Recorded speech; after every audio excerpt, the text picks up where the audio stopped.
ለተከበረው ነብዩና መሐመድ ሰለላሁ ዐለይሂ ወሰለም ጁማዓ እሳቸውና ኡመታቸው የነሱን ምዕራፍ እንዲያነቡ አላህ አተመላቸው። ነብዩና መሐመድ ዐለይሂ ሰላቱ ወሰላም ይሄን በነሱ ምዕራፍ የተሰየመውን ጁማዓ ከቀራ ነው ብርሃን በእኛ ላይ እንደሚበራ ከጁማዓ እስከ ጁማዓ ነግረውናል።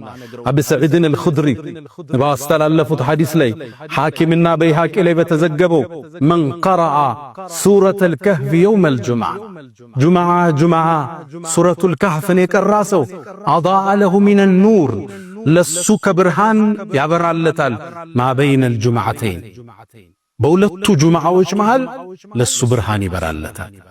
እንድንቀራ በየጁማዓው የተፈለገ ተከታዮቹን አስተምሮት እንድናገኝ የመጀመሪያ ሙቶ መቀስቀስ እውነት እንደሆነ የሰው ልጅ ለላብጥ አልተፈጠረም።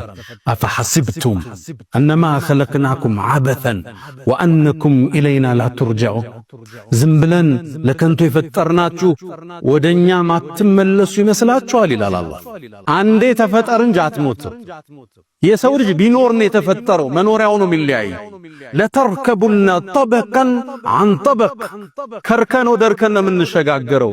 ከናት ሆድ ወደዚህ ምድር፣ ከምድር ወደ ቀብር፣ ከቀብር ወደ ቂያማ፣ ከቂያማ ፍርድ ወይ ጀነት ዘላለም እንኖራለን። አላህ ይጠብቀን፣ ካልሆነ እሳት ውስጥ እንኖራለን። ሞት መቀስቀስ ያው መሆኑን አላህ በዚህ ጁማዓ ስንቀራው እንድናስታውስ ይፈልጋል። ሁለተኛ ከዚህ የምንማረው ጥሩ ጓደኝነት፣ መልካም ጓደኝነት ወሳኝ እንደሆነ እነዚህን ጓደኛ ማቾች ተሰበሰቡ።